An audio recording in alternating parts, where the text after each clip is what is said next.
조용히, 그러나 치명적으로 한글이 일본을 잠식하고 있습니다. 몰랐습니다. 아니, 알고도 모른 척 해왔을 겁니다. 단순히 빠른 글자라고 비웃었지만 그 한글이 지금 일본의 디지털 심장 깊숙이 파고들고 있습니다. 순식간에 스마트폰 속 자판이 무너지고 교육 현장의 판도가 뒤집히며 일본의 거대한 자존심이 산산조각 나고 있습니다. 한글은 단순해서 수준이 낮다. 이 말을 굳게 믿었던 일본의 저명한 도쿄대 언어학 교수조차 한국의 현장을 밟고 나서야 조용히, 그러나 깊게 무릎을 꿇었습니다. 그리고 지금 이 순간에도 거대한 진실이 일본 전역으로 빠르고 거침없이 번지고 있습니다. 한글이 어떻게 일본의 골목골목, 손끝, 스마트 기기 속까지 파고들고 있는지, 그리고 일본이 왜 이제서야 두려워하게 되었는지 저와 함께 확인해 보시죠. 그 전에 대한민국을 자랑스럽게 생각하신다면 좋아요와 구독 한 번씩 부탁드립니다. 그럼 시작하겠습니다. 저는 스기야마 마이입니다. 도쿄대 언어정보학과 부교수이자 일본 교육부 디지털 교육 자문위원으로 일하고 있어요. 제게 일본어와 한자는 그 어떤 것보다 자랑스러운 것이었고 어린 시절부터 머릿속에 각인된 자존심이었죠. 한자는 사고의 깊이를 제공하며 일본어는 세계에서 가장 정교한 언어다. 말할 때마다 청중의 눈빛은 존경으로 빛났습니다. 제 발음 하나, 억양 하나에도 고개를 끄덕이며 메모를 하는 학생들을 보면 나는 옳다는 확신이 더 단단해졌습니다. 한국의 한글과 한류 열풍이 일본 젊은 세대 사이에서 유행처럼 번질 때도 저는 웃어넘겼습니다. 잠깐의 유행일 뿐이야. 깊이가 없으니 쉬운 것뿐이지. 이런 말로 제 안심을 샀고 주변 동료들도 크게 동의했어요. 동료 교수 모리카와가 커피를 마시며 말했죠. 마이, 한국 애들은 원래 그런 거야. 겉만 화려하고 깊이가 없어. 저는 고개를 끄덕이며 맞아, 우리는 다르지 라고 대답했습니다. 한자라는 울타리 안에서, 복잡하고 정교한 언어체계 안에서 우리는 지식과 사고의 수준이 다르다는 믿음을 가졌습니다. 논문을 쓰며 일본어 한자 사용 빈도, 데이터를 분석할 때마다 더 복잡한 표현을 찾아내며 희열을 느꼈습니다. 제 사무실 책장에는 수십 권의 고어 연구서, 일본어 어원학 서적, 한자 해석서가 꽂혀 있었고 그것이 저희 세계였습니다. 한국의 한글이 세계에서 과학적으로 우수한 문자라는 이야기가 들려올 때면 피식 웃으며 넘겼습니다. 무슨 우수야. 쉬우니까 우수하다고 착각하는 거겠지. 제 안의 목소리가 늘 그렇게 말해줬죠.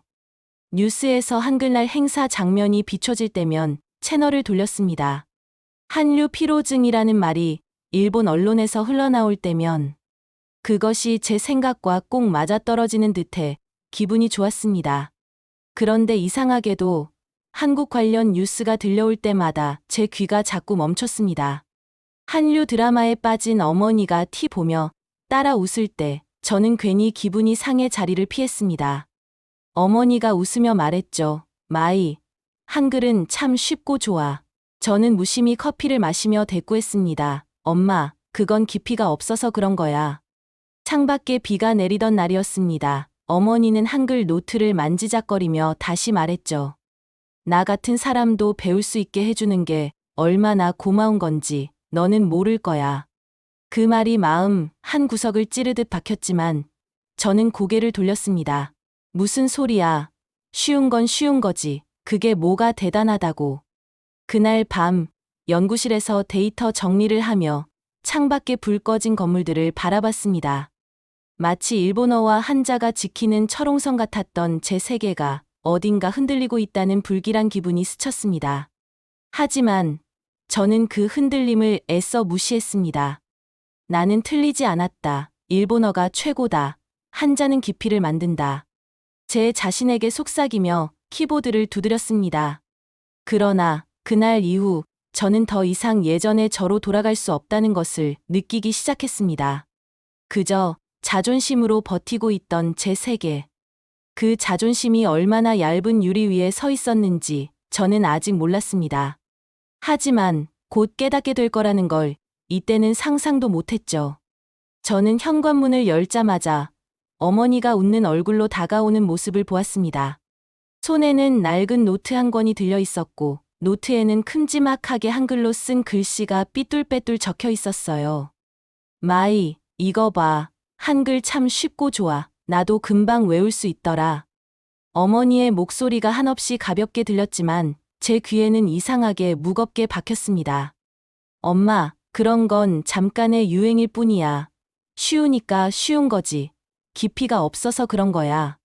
툭 내뱉은 말이었지만 어머니의 얼굴에 잠깐 그림자가 스쳤습니다. 그렇구나. 그래도 나 같은 사람도 쉽게 배울 수 있게 해주니 고맙잖니. 나이가 들어도 배울 수 있는 게 있다는 게 참 좋아. 어머니는 노트의 한글을 보며 작게 웃었습니다. 그 웃음이 왜인지 모르게 신경을 긁었습니다. 방으로 들어와 노트북을 켰지만 집중이 되지 않았습니다. 창밖에는 비가 내리고 있었고 그 소리 사이로 어머니의 참 쉽고 좋아라는 말이 맴돌았습니다. 쉬운 게 왜 좋은 건데, 쉬우니까 수준이 낮은 거잖아.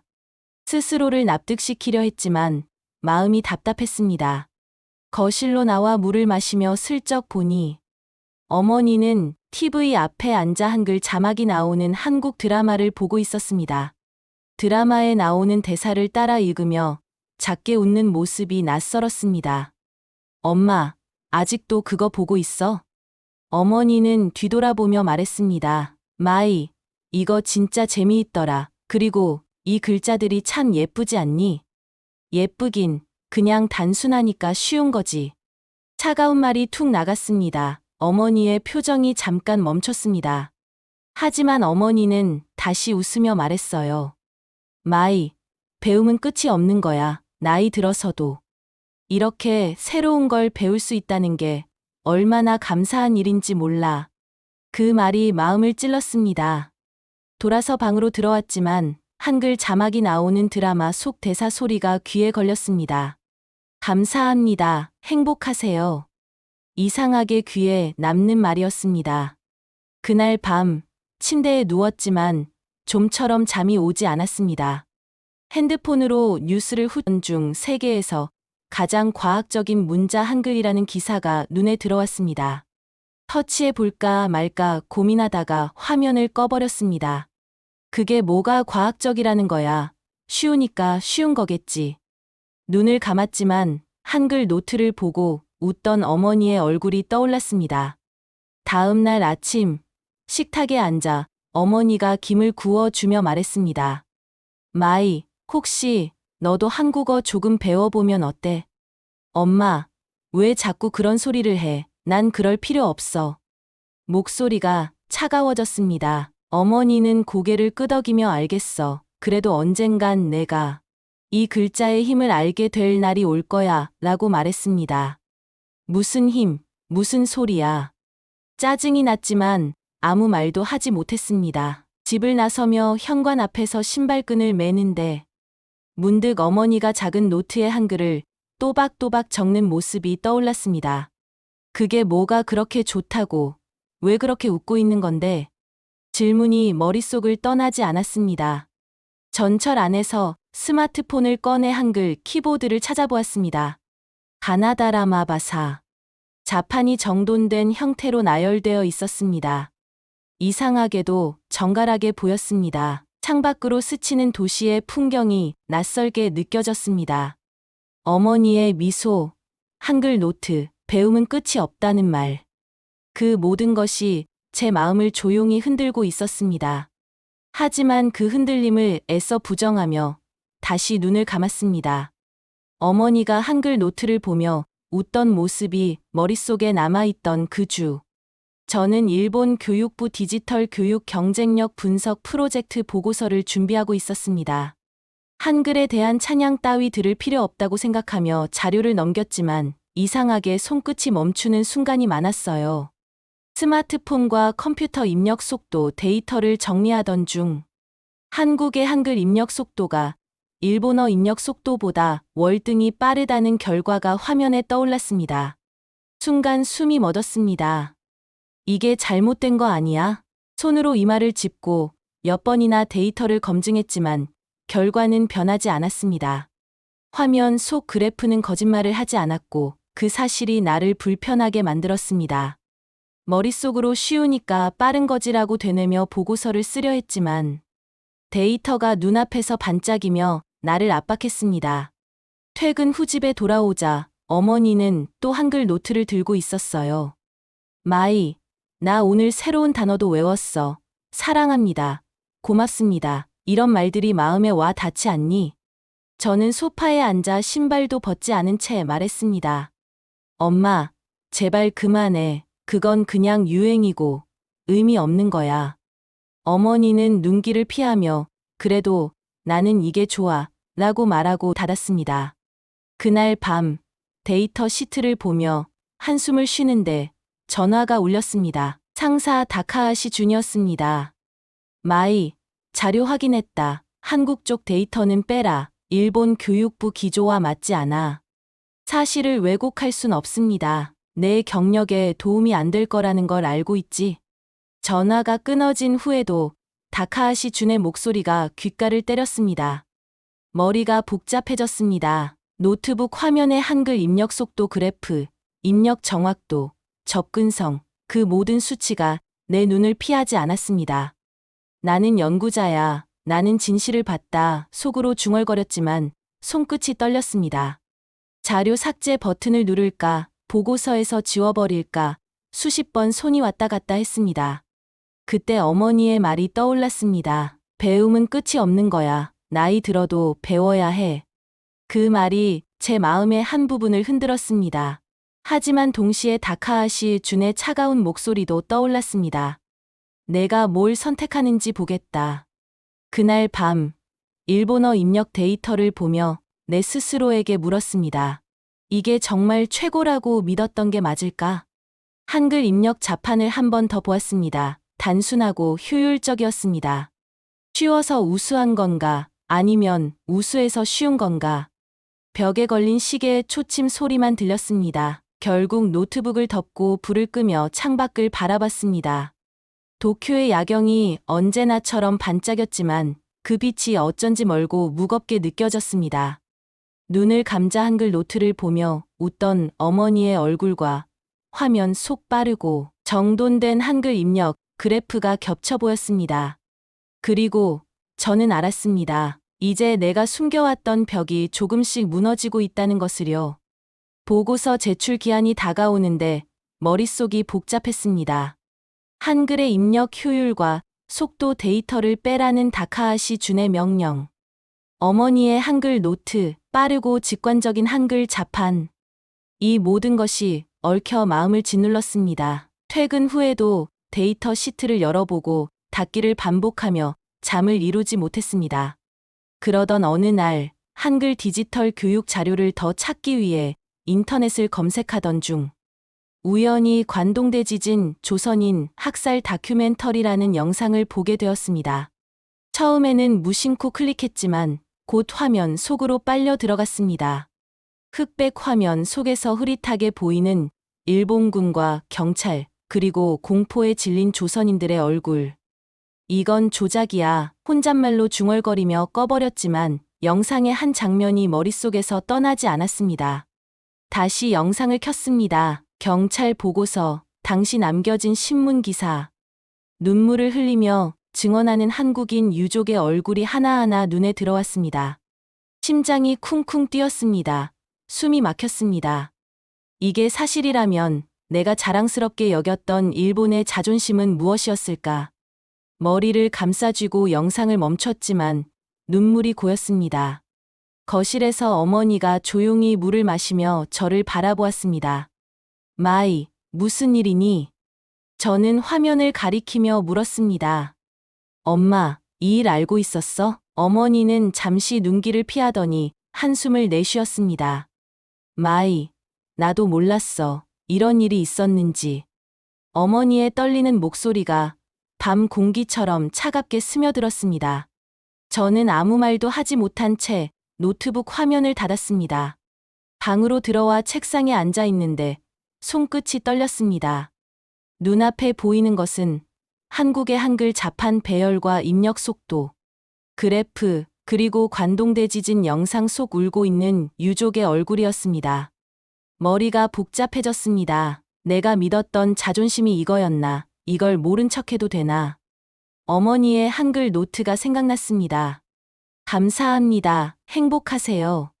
단순한 글자들이지만 그 글자가 가진 힘이 느껴졌습니다. 다음 날 새벽, 아침이 밝기도 전에 일어나 노트북을 켰습니다. 보고서의 한국 데이터 부분을 다시 보며 숨을 고르는데 눈물이 또 고였습니다. 제가 연구자로서 해야 할 일, 내가 사람으로서 알아야 할 것이 무엇인지 깨달아 가고 있었습니다. 이제는 알 것 같았습니다. 진짜 배움은 단순한 데이터가 아니라 그 안에 진실을 마주하고 인정하는 데서 시작된다는 것을요. 이 진실을 외면하지 않겠다고 마음속으로 다짐하며 새로운 각오로 한국 현장 조사 준비를 시작했습니다. 보고서 마감이 다가오는데도 저는 결정을 내리지 못하고 있었습니다. 머릿속에서 관동대 지진 다큐 속 울던 얼굴, 어머니의 한글 노트, 그리고 다카하시 준의 차가운 목소리가 뒤섞여 사라지지 않았습니다. 결국 저는 직접 확인해야겠다고 결심했습니다. 한국의 한글 디지털 교육 현장과 입력 시스템을 직접 보고 내 눈으로 확인한 뒤 판단하자. 비행기 창밖으로 보이는 구름 위의 태양은 밝았지만 제 마음은 무거웠습니다. 인천공항에 내리자 공기는 차고도 깨끗했으며 한국 특유의 활기가 공항 내부에 흐르고 있었습니다. 출구에서 만난 김유진 주무관이 밝게 웃으며 고개를 숙였습니다. 스기야마 마이 교수님 맞으시죠? 먼 길 오시느라 고생 많으셨습니다. 저는 피곤한 목소리로 네, 잘 부탁합니다 라고 대답했습니다. 서울 시내로 들어가는 차 안에서 김유진은 한국의 디지털 교육 현황을 설명해 주었습니다. 교수님, 한국은 고령층도 스마트 기기로 민원을 직접 신청할 정도로 디지털 접근성이 좋습니다. 한글 덕분이죠.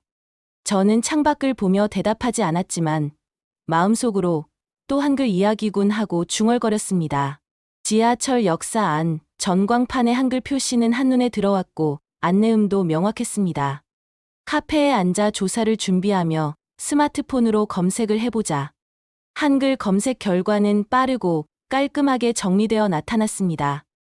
이건 뭐지? 왜 이렇게 편리한 거지? 제 머릿속에는 일본어 입력기의 복잡한 변환 과정과 비교되는 장면들이 자꾸 떠올랐습니다. 다음 날, 공공기관에서 열린 디지털 교육 체험 현장을 방문했습니다. 70대 노인이 태블릿으로 한글을 입력해 민원을 신청하고 검색 후 서류를 프린트해가는 모습을 보며 나는 충격을 받았습니다. 김유진이 제 옆에서 작은 목소리로 말했습니다. 교수님, 한글은 배우기 쉬워서 이런 장면들이 일상이에요. 한글 덕분에 많은 사람들이 더 빠르게 배우고 활용할 수 있거든요. 저는 머리가 멍해져서 한참 동안 아무 말도 하지 못했습니다.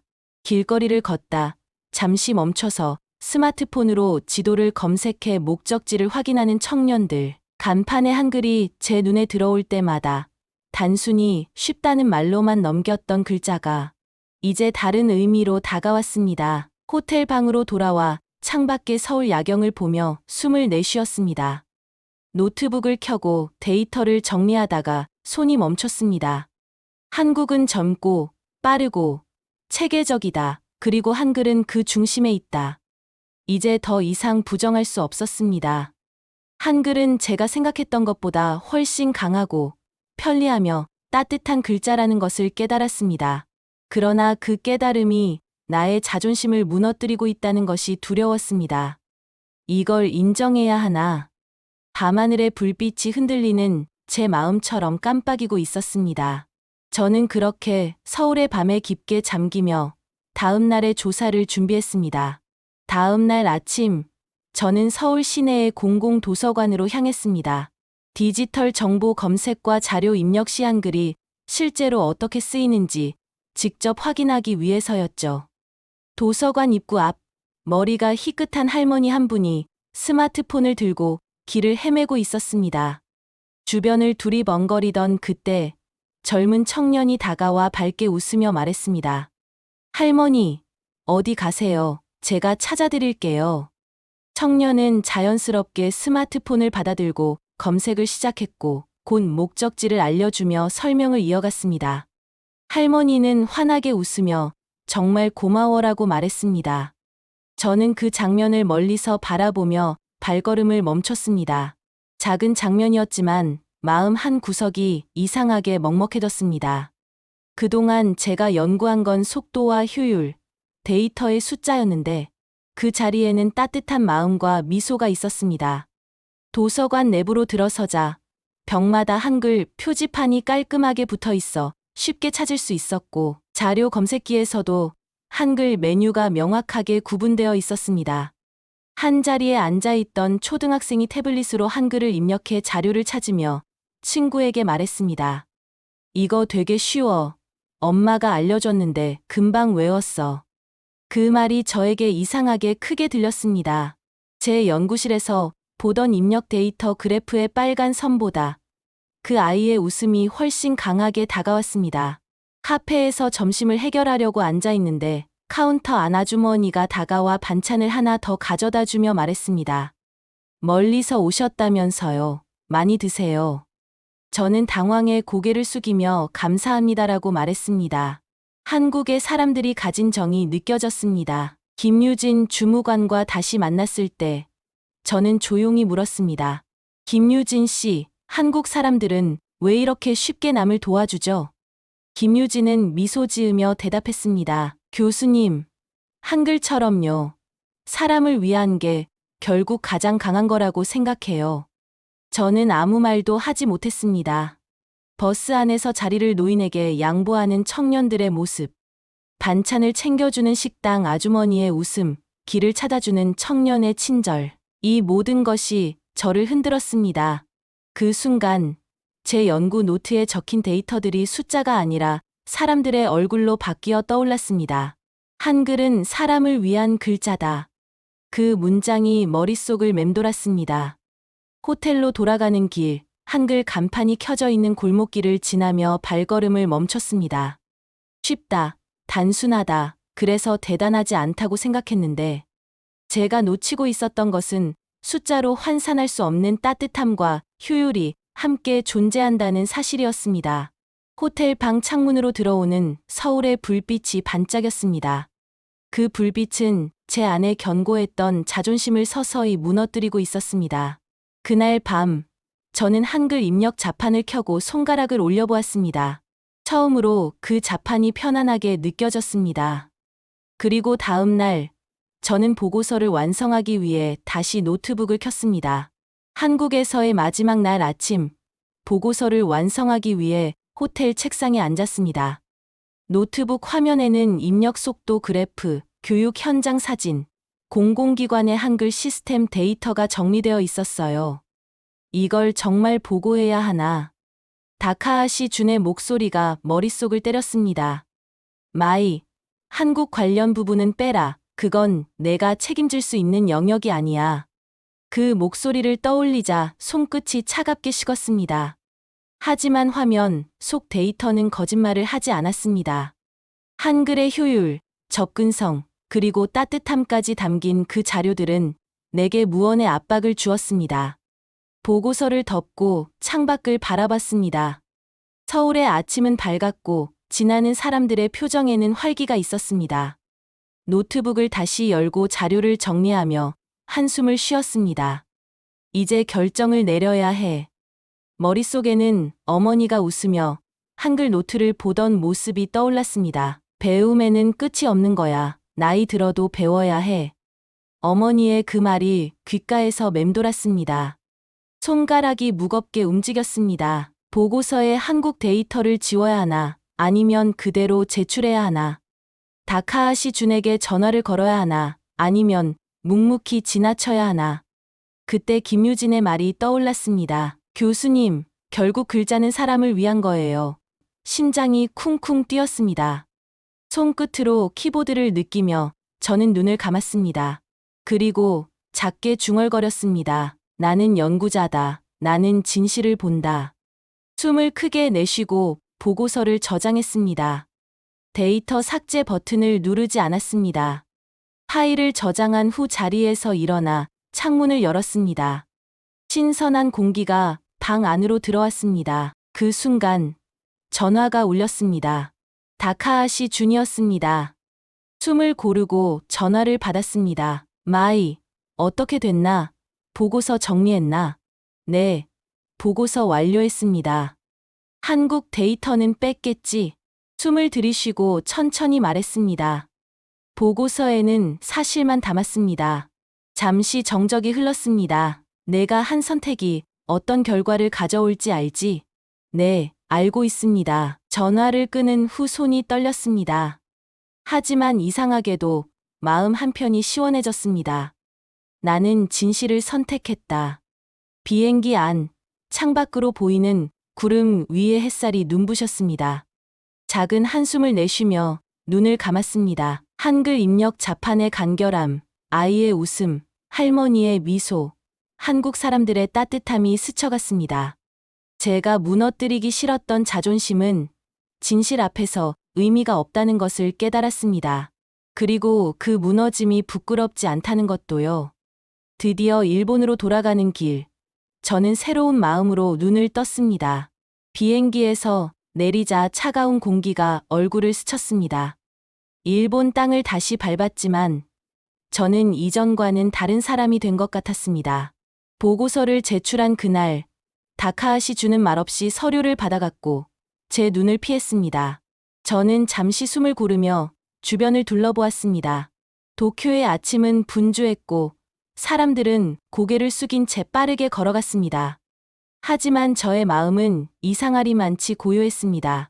학교에 도착해 연구실 문을 열자 익숙한 공기가 느껴졌습니다.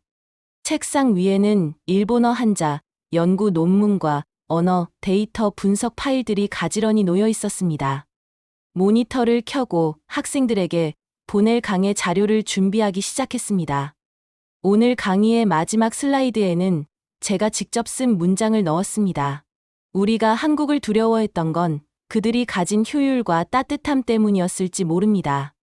학생들은 화면을 보며 술렁였습니다. 교수님, 이게 무슨 뜻인가요? 저는 조용히 웃으며 대답했습니다. 오늘 수업이 끝나고 각자 그 의미를 곱씹어 보길 바랍니다. 강의실을 나와 복도를 걸으며 창밖을 보았습니다. 나무 사이로 스며드는 햇살이 따뜻했습니다. 문득 어머니 생각이 났습니다. 집에 도착하자 어머니는 식탁에 앉아 한글 노트를 보고 있었습니다. 마이, 다녀왔니? 나는 가만히 어머니 앞에 앉았습니다. 노트에는 여전히 감사합니다. 행복하세요라는 글자가 적혀 있었습니다. 저는 한참 동안 그 글자를 바라보다가 입을 열었습니다. 엄마, 그 노트, 나도 빌려줄 수 있어? 어머니는 잠시 놀란 표정을 지었다가 곧 따뜻하게 웃으며 고개를 끄덕였습니다. 그래, 마이, 이거 참 좋은 글자야. 같이 배워보자. 저는 노트를 펼쳤습니다. 한글 자음과 모음이 적힌 페이지를 보고 손끝으로 글자를 따라 쓰기 시작했습니다. 가, 나, 다. 손이 서툴렀지만 마음은 이상하게 편안했습니다. 마이, 어떠니? 참 쉽지. 저는 작은 목소리로 대답했습니다. 응, 쉽네. 그래서 더 대단한 것 같아. 어머니는 웃음을 지으며 내 손을 가볍게 잡았습니다. 그 손끝에서 따뜻함이 전해졌습니다. 제가 연구자로서 자랑해왔던 복잡한 한자, 일본어의 정교함, 그것들이 가져다 주지 못했던 단순한 따뜻함이었습니다. 노트를 덮고 고개를 들자 어머니의 미소가 눈부셨습니다. 저는 느꼈습니다. 배움에는 끝이 없다는 것을.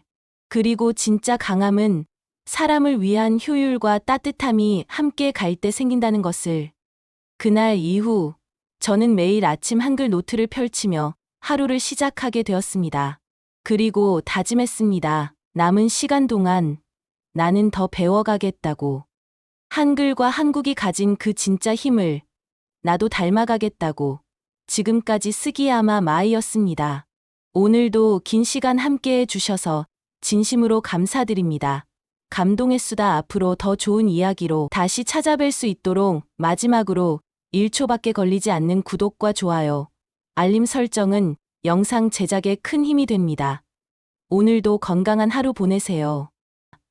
감사합니다.